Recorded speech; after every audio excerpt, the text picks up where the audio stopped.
Welcome to Scale, Sports, Knowledge, and Life. We have a special guest on with us today, Dr. Marissa, for episode 10. Welcome to Scale, Dr. Marissa. Thank you for having me.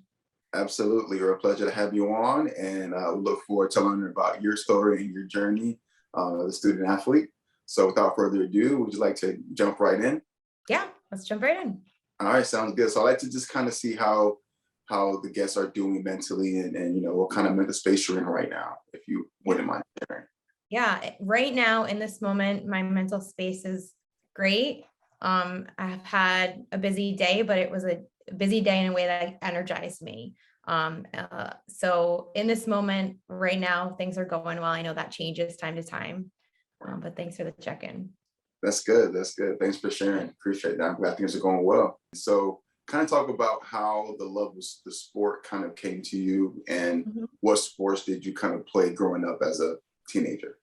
Yeah, so I grew up in a family that was highly competitive. I mean, we would see who could walk to the door faster. So everything we did, there was a competition tied to it. So sport was just another way for me to compete, which I always have been passionate about, and learn and get better and grow as an individual in sports, and have a team, have like these extra family systems, was so fun. So my mom put us in sports our entire lives. We started young, and I didn't have an early specialization like I know now. We see that's much more common. And I didn't play to start with a vision of like going very far, but just enjoying the moments, and just enjoying the process of competing as a kid. Right, nice. And you mentioned you had siblings. So are you the oldest, middle, youngest? I am the oldest, and my younger sister, who's 2 years younger than me. Okay. Okay. Nice. All right. And if you can kind of talk about the sports you played and kind of your journey before you got to high school. What sports did you play? What positions? And kind of if you played any sports that travel or anything like that. Yeah. So sports before high school, I competed in track and field. So I would do like Hershey track and compete in that way. I did basketball. So I did summer league and recreational leagues. I also did softball. So I was fast pitch. I was on our all-star team as well. And those were the main sports that I played. I went to summer camp where we just played any sport we would play, and I would get behind. But the sports that I took a little bit more serious was track. So in track, I was predominantly a sprinter at that age. Basketball, I was a guard. Although when my coach allowed me, I loved to play center because I love to be physical, and I like to jump. Like I felt like it felt good to jump over the tall girls and take the ball from them. And softball, I switched between, it would depend on the team or the day, but second base and center fields. Okay. Nice. So you were pretty active, playing 3 different sports leading up to high school. So did you have aspirations to play at that high school level? Like when you were playing in middle school or elementary school, did you just know like, I want to play in high school? And was there like a special high school that you wanted to go to because they had a good sporting or good academics or vice versa or both? Yeah, I wish I was more intentional and thoughtful as a kid. I wasn't. I was just, we go to the high school that is in the public school. So it wasn't necessarily, I didn't know it, or I didn't necessarily have options. I knew my parents couldn't necessarily afford a private school. So it was always known to me, or I always knew at some level I'd get to this specific high school and play for their sports teams. Okay. So now it's kind of transitioned into you getting into high school. Now you're there.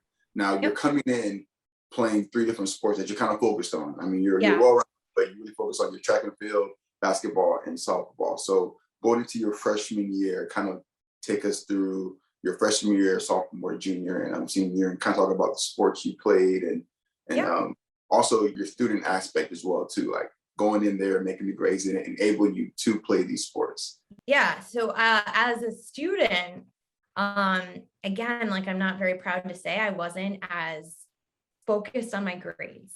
It wasn't something that I took very serious until around maybe my sophomore year in college.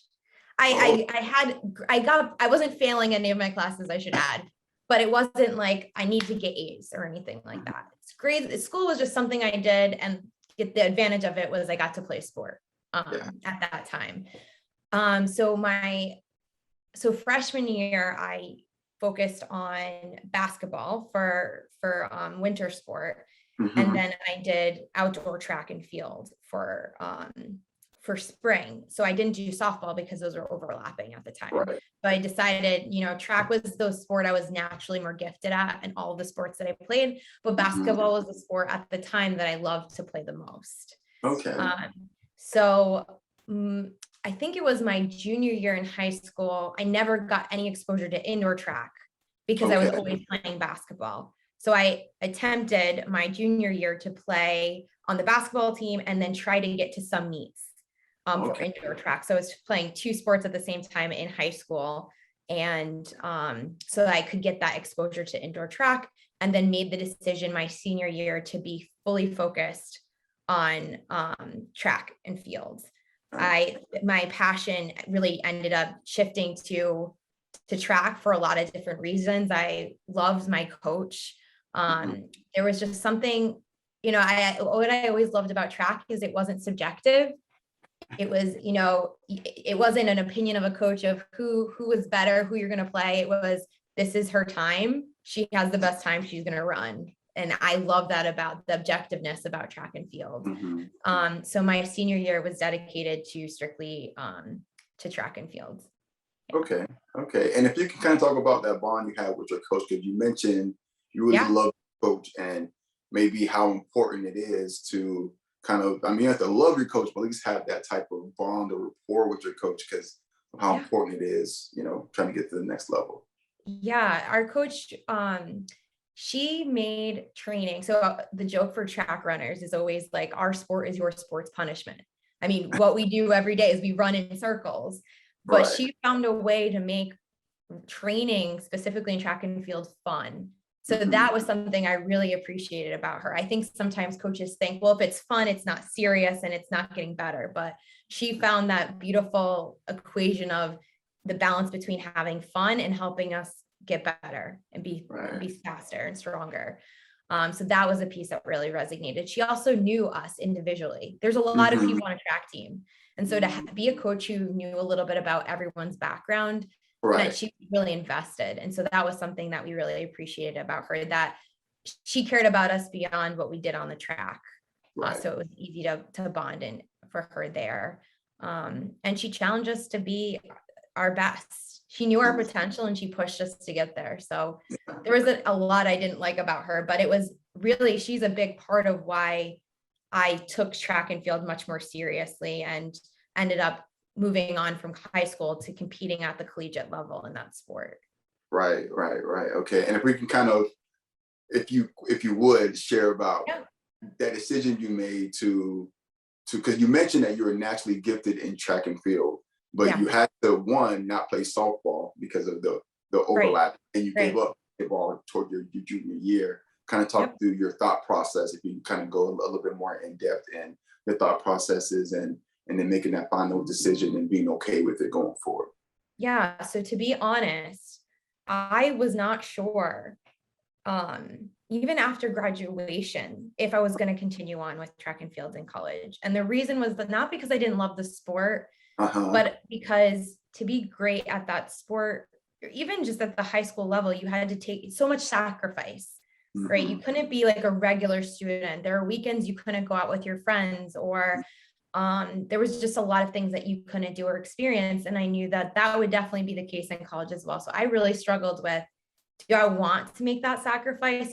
Do I want to know what it's like to finally be a regular student? And I remember speaking to, at the time, she either graduated already or was in her senior year.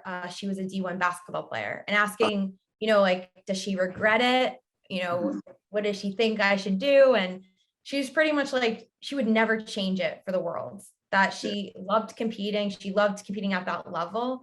And it's an experience like no other. And so I bought in. So I was actually, my path to getting to college track and field, I wasn't recruited. Oh, Um, so I actually walked onto my track and field team in college. So I okay, came in as a predominantly a sprinter, and I did the high jump, okay. and had to really earn my respect from my Hmm. coaches and from my teammates to say, hey, I deserve to be here.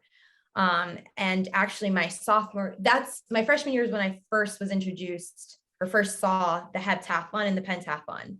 They didn't Uh-huh. have it in Rhode Island in high school, so that wasn't an event that people spoke about. And I remember seeing it for the first time and just being like, wow, that, like, any woman who does this event is like a Renaissance woman. She has it all, because you're not just good at one event like most track and field athletes, but you have to be good at many. Uh-huh. And so I was like, I want to do that. I got to do that. And so I tell that to my coach. And at first he's like laughing because this is a D1 track and field program. And I would have to learn in college hurdles, shot Uh-huh. put, javelin. And I thought the 400 was a distance event. And now I had to run the 8. So it was very ambitious Uh-huh. at the time, but he let me give it a shot. And it ended up being really great experience, and I ended up being pretty good at it. Wow. So and earned myself a scholarship along that journey. So I didn't start off that way. Mhm. But I guess I share that because I think a lot of people become um, really concerned about, I didn't get a scholarship yet, or no coaches reaching out to me. And I think we have this idea of there's this one way to get there. My journey was different. I didn't even know I was going to compete. Then I did compete, and somehow I found a way to get a scholarship and get good at what I was doing. So there's multiple ways to get to that goal. Right, right. That's an amazing story. Wow. That's amazing. So you took it on and you was able to conquer it, and not only conquer it, but you earned yourself a scholarship after being a walk-on. Because it's hard to earn your stripes as a walk-on to look Oh at you. yeah. And, so, and at the Division 1 level. So I kind of want to, if you don't mind, go a little Yeah. bit back. So you talked about, okay, leaving high school, you wasn't sure. You're like, I don't know how I'm gonna play. You know, you had enough grades to go to college. You know, like Yeah. you weren't taking Yeah. grades like school super serious, but you knew you had enough to at least go to college. Yeah. So did you receive any, like, while you were running track, did you receive any scholarships at maybe lower level colleges or universities that you just turned down, and then you just took the academic one and then walked on? Or how did that kind of all transpire? Like, do you have anything on the table to even accept or decline? I honestly, my parents weren't educated, and I was not educated enough to understand, like, to send out film or to make these connections. And not a lot of people that came from the school I went to were going to compete at the D1 Hmm. level. So there wasn't a lot of resources or information. So honestly, I didn't know any better, and I didn't really think about it until it was kind of too late Uh-huh. to earn that scholarship go before getting to college. Yeah. Gotcha. Okay, wow. So now you're in college. Do you remember what year it was when you were able to earn? So freshman year, you were a walk on, which is still commendable to make the team, because Yeah. what level you're on, if you're a walk on, like I mentioned, you have to earn your stripes. You have to kind of go above and beyond to show the coaches and the Mhm. other teammates that are on scholarship or also walk on, that have proven themselves that you Yeah. belong there. So Mhm. kind of talk a little bit about that if you haven't already. You might have dived into like the challenges of being a walk on and having to go above and beyond to make the team. But if you didn't, you can go a little bit deeper into Yeah. Yeah. I think, to be honest, it wasn't as intimidating because I it. had nothing to lose. I Right. mean, I think naturally hearing, okay, this person never did any of these events and wants to all of a sudden learn, that's not realistic. So I didn't Right. really no one had expectations except for maybe that I wouldn't be able to do it. So Right. it wasn't scary because I was an underdog. And sometimes I think that's a nice place to start. It's a lot Mhm. less intimidating and you kind of skate by. But I think it was motivating for me that no one maybe knew I could do it. I Uh-huh. think I don't even know if I was 100% sure, but it was motivating to say, let's give it a shot. Let's see what you got. You're athletic. You're coachable. Let's see what you got. Let's really put this to the limit. And so I think that process was extremely motivating. Yeah, I think the challenge was really being comfortable failing forward, like knowing that I wasn't going to get I was getting a lot of PRs, which was great because everything was so new. But that it's normal to have setbacks, and that it's not going to be perfect right away, and it's going to be a work in progress. And so I think I had those expectations early on that it made the experience really easy for me in some ways, that I didn't experience as many challenges because I think my mindset going into it and my expectations. Right. Okay. And then I think, did you reference what year it was when you received that athletic scholarship, or was it a year? I want to say it was the end of my sophomore year. Okay. Yes. And did that come about by just asking coach, or coach just said, man, she deserves money. Like, she is, pulling her own weight. She's a star now. Like, how did that kind of come about? Because I know some people watching are like, do you ask? Do you just perform, let your action do the talking? Or I asked. And what I tell people is, at the end of the day, this is a business. Right. It's a business. So it's, it's rare where someone's going to say, here's some money, but that if you ask, the worst that you can hear is no. So I just kind of put myself out there, and I was fortunate that me and my coaches were on the same page about where I was at and what I deserved. That's beautiful. So talk a little bit about your academics, now in college, because I don't know for you, but it kind of, amplifies from high school where, like, you're home with your parents. Now you're in college, you're on your own. Now you're on a sporting team, you travel, like, literally, out of state sometimes. So kind of talk about those dynamics and how you kind of maneuvered and managed the student athlete aspect in college. And also, if you can just mention the school you attended. I don't know if you. Oh yeah, I didn't. Yeah, so the University of Rhode Island is the school I attended. Okay. Freshman year academically was really hard because, again, like I mentioned, I didn't take school that serious throughout middle school, throughout high school. And so it was an adjustment to, like, now it was on me. I didn't have someone reminding me I had assignments done. My coaches were looking at my GPA. So that was new for me, to have someone constantly just checking in, reading and staying on top of my work and not having the same type of structure that I had in high school. So freshman year was my adjustment year academically. But it was rewarding to finally get to study something that I was passionate about and seeing the benefit of learning this stuff. I didn't necessarily have that experience in high school. I remember being one of those students like, oh, I won't use this, or that's what we have calculators for. But now I was learning stuff that directly tied into what was important to me, what I wanted to do with my career.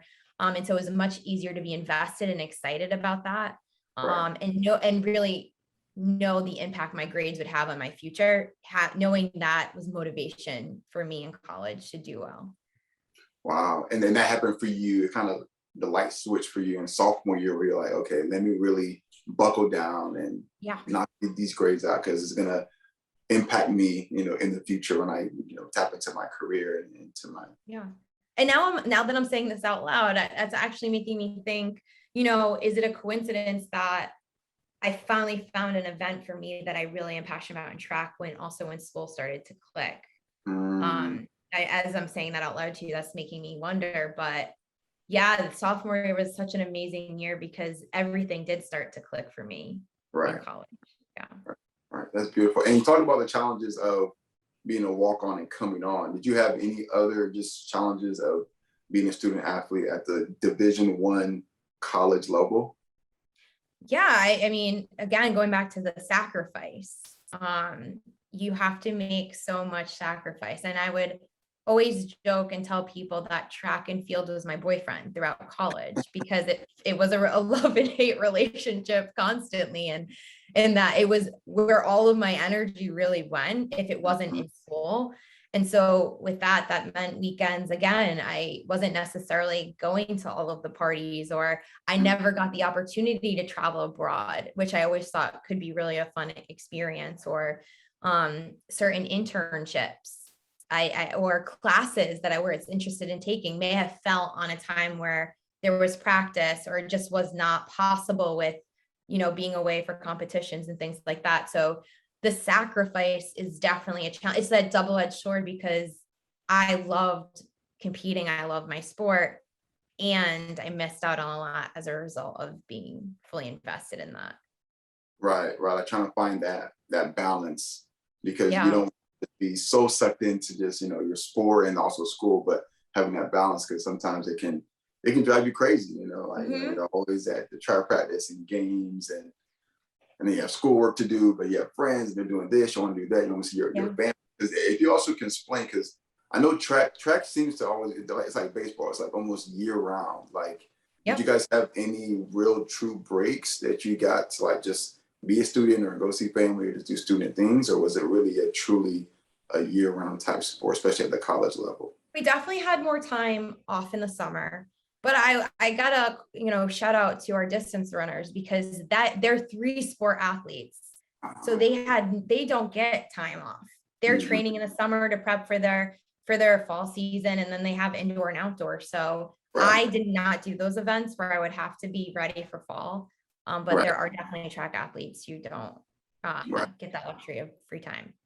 Yeah, definitely tough. Definitely tough. All right. So, so while you were in college, you went ahead and earned your athletic scholarship while you were there. Do you have any ambitions to take your talents to any level beyond college, Olympics, or any other, ways where you can, turn your passion of playing that sport into income as well?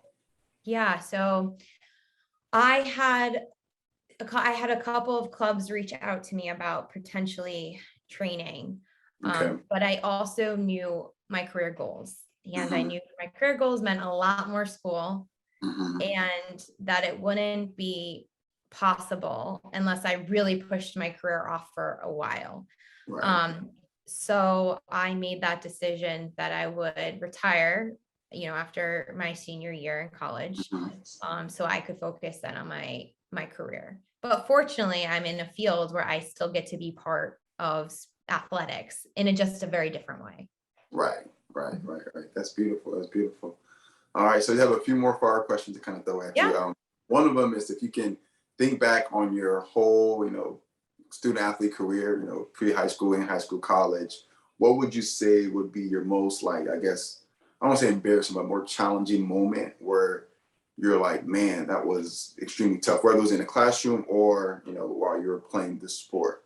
And then once you think about that time, then also share about how you were able to like recover, or like how were you able to kind of overcome that, whether it's an embarrassing moment or just an embarrassing time or a challenging time that you had to go through, Yeah. injuries. Yeah. So, I mean, embarrassing wise, I haven't had too many embarrassing moments in sport. Just because, again, I always believe that everyone makes mistakes. So a mistake was not embarrassing to me. Although there are 2 things that come to mind when I think of embarrassing. One, middle school basketball, regular game. This is not playoffs or anything. My mom comes in with posters of just big posters of my head, screaming in the audience. My mom has, I'm loud because I got it from my mom, screaming in the stands for me, to the point where a person who was playing defense on me had asked, "Is that your mom in the stands?" So that was mortifying. That was an embarrassing moment for me. How did I overcome that? I told her never to do that again. Another embarrassing moment that I can think of was in college, warming up for the hurdles. Just warming up, I completely ate the first hurdle. Like, just like got lazy with my trail leg and ate the hurdle and fell, and everyone's staring at me. And I kind of just jumped up really quick, and my adrenaline was really going, but I was very fortunate that extra adrenaline actually earned me a PR. So I recovered from that very nicely. And I think part of it was like, now I got to show that I do know what I'm doing. But that was definitely an embarrassing moment. As far as challenges go, I think you said it. Injuries were so challenging. I didn't have anything where I needed surgery in college, although after I needed, after my career, I needed surgery at times, but I had chronic stress fractures in my shins. I had multiple occasions where I pulled muscles, hamstrings, pull those often, really tight hip flexors where I would pull my hip flexor at times. I had back injuries because of the high jump. So injury was definitely part of my journey. And those would be some of the lowest setbacks, I think. Just being like, just not being able to do my sport and not having control. I think that was really challenging, and not just not being able to do it, but having to watch other people get to do the thing I love and not being able to do that. So that was extremely challenging for me. But I think what helps me through those times was to find a different role, to still feel like I was contributing to the team. So like cheering on my teammates, although that was really hard. I think I felt really guilty at the time, but I would be jealous. I was so jealous that that's supposed to be me out there instead of being just all positive for my teammates. So that was a lot of an internal struggle for me, but taking on that role of like making sure my teammates were mentally there and doing the best that they could was helpful. And then making recovery my sport, kind of tracking my own progress, and just like I would on the track for a certain event, and making that my priority. Those giving me something to focus on, give me another sense of purpose, I think helped get through that. Yeah, that's a good point that you brought up, like sitting out on injuries, and now you have to kind of clap it up for the person that's playing in your spot, so but I liked how you said you kind of gave yourself a different role, whether it's helping them stay strong mentally or physically, and just tracking your progress. Okay, if I do this workout or go to this training, I can be back by next week and I can make this game. So kind of take your mind off of not playing, but trying to get back, but also still supporting and help your teammates. So yeah, that's a great point. Great point. All right, that kind of leads me into just wanted to just see if you look back again, academically or athletically at your career, pre-high school, at high school and college. What would be your most, greatest achievement, or something that you're just most proud of that you accomplished, an award, or just anything of that nature?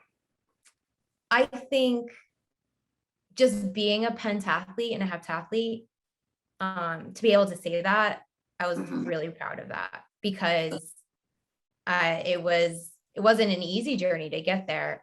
And I don't know how many people thought I could, but I did. And that feels really good. And being able to win our conference meets for those events was just like the icing on the cake.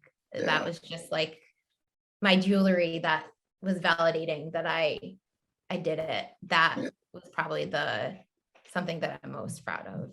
Nice. Well, congrats. That is huge, especially going in there not even knowing what that was, or you heard about it, but you didn't have it in high school. I didn't even know what it was. Oh, you know what it was? Oh, no. You heard about it. Oh, so you learned all about it in college. You were like, yeah. And you did it. You put your mind to it and you accomplished it. So that is amazing. That's amazing. So as we all know, hindsight is always 2020. Well, usually, hindsight 2020. Usually, right? So, but if you could look back at your journey, what changes would you make as far as you being a student athlete, if any, and if you were to make any changes, why would you make those changes? I would take a little bit more time to celebrate the small wins. I am very I set a goal and I put my head down and I get there. That's just always how I've operated. And that is actually probably what's helped me be successful. But I think that approach, you forget to celebrate the thing you're working for. And so it's always on the next thing. It's always the next meet, or it's always the next season. And I think it's as athletes, we owe it to ourselves to celebrate those wins, because that's what we're training so hard for. But yet we don't give it enough attention. Yeah. If I had a meet I wasn't happy about, I gave that a lot more attention. So I would say celebrate the small things and really, appreciate every day, having teammates, getting to play a sport. I mean, at the end of the day, if it's not fun, what's the point of it? And to be able to do that, not a lot of people can say they competed at that level or got to play their sport in college. And so appreciate every single day and have fun with it. I think that's what I would tell people. Right. Okay. And that kind of bleeds into my next part, but you kind of say a little bit more. This is what I kind of call the scale up moment of the session. And if there are any type of like advice, gems, tips, encouragements that you could give, or if you were speaking to a young middle school, high school, young girl, young boy who plays basketball, soccer, runs track, or softball, baseball, what would you tell them if they had dreams and playing it at the next level, whether that's high school, college, professional? Like, what kind of things would you tell them if you could talk to them directly? Yeah. Man, I have so much things I would want to tell them. I would say, be open and explore when you're young. I think I alluded to this earlier, but we're just seeing kids specialize so early on. And there's actually, what we know from the research is there's a lot of benefit from not specializing early. So explore, play lots of sports, like make a lot of mistakes and enjoy that process. I guess I say that to kids and their parents for that piece. I would say that sport is so mental. We spend hours every single day physically training for our sport. And yet every time I ask people, how mental is your sport? I get 50% or more. And yet they train that never, if at all. And I would say be intentional about training your mental game. Because that is just as important as the physical element if you're trying to get to that next level. And then, like I said, celebrate those small wins, and be present in the moment, because the next game will come, the next competition, next season will come. But if we want to be our best selves for that occasion, we must stay in the present moment, and do what we got to do today in order to get there. Right. Well said. Well said. Thank you so much for sharing those gems and insights. Very well received. Absolutely. And now just kind of asking what things you're up to these days, or what you have going on. What's Dr. Marissa up to? Yeah. So I just started my own private practice in October. So I'm a sports psychologist. I provide mental health services specifically to athletes of all ages. I help athletes work on, like I mentioned, the mental game. I help athletes train their mind in order to enhance performance, but also just to be the best versions of themselves every single day. And so that gives me an opportunity to continue to stick around when it comes to athletics, use what I've learned to support other people, and continue to just empower and encourage athletes out there. So very passionate about what I do and have been very fortunate to get here. That's amazing. Your own practice. And what's the name of your practice in case anyone is trying to? Yeah, Top Form Psychology. Beautiful, beautiful. Okay. And I'm sure you offer online services as well, or virtual services. Okay. Yep. Okay. Telehealth services. Great.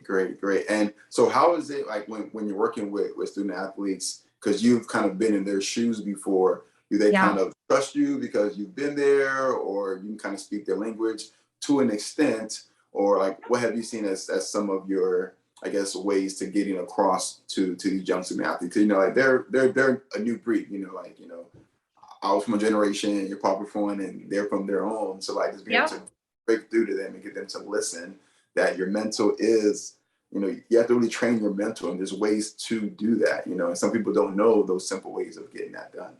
Yeah, absolutely. And I would say being a former athlete myself is definitely easier to create buy-in for the people. You get it. You may have you're maybe not the same generation as me, and things may have changed since you've competed, but you do get it.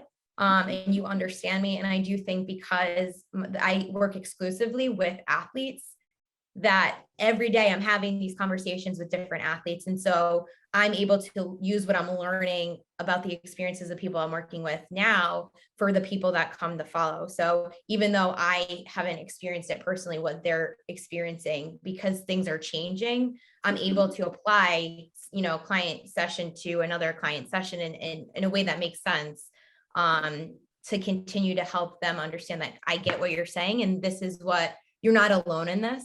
In fact, a lot of people share this with me. And so all of that, I do think, helps create some of that buy-in. Great. That's it. That's amazing. That's amazing. I'm not trying to make you go too deep into your bag, but if you can share like maybe 2-3 tips that a student athlete can use to just, work, like little things they can do that can help train their mental, because we're all used to saying go to the gym, work out, go run, but what's like 2 or 3 things that they can do without giving too much? I mean, services, but if there's something they can do that can just help them in their mental space and be able to perform at a higher level, what would be a couple things that you're willing to share with them? So the first couple of things that are popping in my head to share is that we always talk about goal setting. Yes. And coaches always talk about goal setting. We all know it's important. But what I notice about goal setting is people will set these goals at the beginning of their season. This is what I want to get at the end of the season, and that's where they end. That is not an effective way to set goals. If we want to benefit from our goals, for our confidence, for our motivation, we have to not just set goals, but we have to set a blueprint of how we're going to reach that goal. And we have to constantly be reassessing throughout the season, revisiting that. Am I getting there? If not, what do I need to change in my blueprint? So how we set our goals directly impacts our confidence and our motivation. So I would say check in with how you're setting goals. That's a big one. Another thing I would say is anxiety and nerves are not always a bad thing. I think oftentimes people are like, I feel anxious, I want to get rid of it. And I tell people, well, one, no, you don't, because you want some of that anxiety. At some anxiety, some of that nerves is actually beneficial for performance. It's when we're too anxious or too nervous or too worked up, that's when performance starts to fall. So no, you want anxiety. And then the other thing is how we perceive our anxiety really impacts us. If we think about how we physically experience anxiety in our body, it is almost identical to how we experience excitement in our body. The only difference is how we perceive that experience. So just even challenging yourself a little bit to say, listen, I'm excited for this. My body's ready. My body's warmed up. My body's like excited to get on the line. That can really change your whole experience and how anxious you are. And then the last thing I'll say, and I think I'll get a lot of pushback on this one, but you don't have to be confident all the time. Confidence does not mean you will play well, and not being confident doesn't mean you will play well. So it's not the confidence that helps you play well. It's just the behaviors you happen to engage in when you're confident. When you're confident, you're more likely to take risks. You maybe show up with your teammates a little bit different. Your communication is better. What you're focusing on is different. And the fortunate things are all of those behavioral things that happen when you're confident are in your control. So do those things anyway, even if you're not confident. And what you'll find is that is what sets you up to play well. Confidence will then start to follow once you start to play well. But if you go into a competition, you're not feeling confident, that's okay. That doesn't mean you're not going to play well. Just remember what behaviors are important to engage in when you're competing, and the confidence is going to follow that. Wow, that was a gem right there. The way That's, I mean, you can also apply that to life as well too. 100%, yeah. You can apply that to life. Like, hey, your confidence isn't there. Do the things you know you need to do. The behavioral things that you can control, get those done. And trust me, the confidence will follow when you start performing well. Then you start getting, confident. You don't get cocky. You want to remain confident. And listen, like, think about your day to day. How many things do we do where we're not that confident going into it, and yet it works out, and we leave feeling pretty proud of ourselves. So we put so much emphasis on, you got to be confident, and I don't know if that's always the case. Yeah, I like that. All right, well, we can go ahead and wrap up here. Wanted just to give you a time to kind of say, so if there's any questions I didn't ask, or a topic or something that you wanted to share with the SKsL community, this is open floor. This is the, wrapping up here. So it's open floor to say anything you want to say, or any comments you wanted to make. Okay, so the one thing I'll say, I want to touch on mental health, just because, especially with everything that's going on right now, I just want to, one, let everyone, we all have mental health. Every single one of us has mental health, and our mental health exists on a continuum. It can be thriving, we could be really struggling, and everything in between. And we're not always going to be on this thriving continuum. And in fact, there's no endpoint when it comes to our mental health. So even the continuum sometimes is a hard visual to provide, but it's so important that we're proactive in taking care of our mental health. And it is natural and normal when our mental health is not doing amazing, but it's important for us to reach out, to ask for help, and to check in on each other. And I know for athletes, there's a lot of stigma when it comes to mental health. We're moving in the right direction. We have a lot more work to do. And we can probably speak to a million reasons why there's such a stigma with the athlete community. But if you are struggling and you're listening to this, you are absolutely not alone. And there are resources specifically for you out there. So get the help that you absolutely deserve. There is no shame in asking for help. And in fact, it's a strength to be able to do so. Absolutely. That was powerful. Thank you. What a way to end. Thank you so much for your time, Dr. Marissa. You're very, very appreciative for coming on SKsL, taking time out of your busy day. Well, really appreciate you. And if there's time you ever want to come back and share some more gems to the community, we're welcome to have you back on again. Thank you so much for having me. Thank you. Absolutely. Take care. Have a good one. Take care. You too.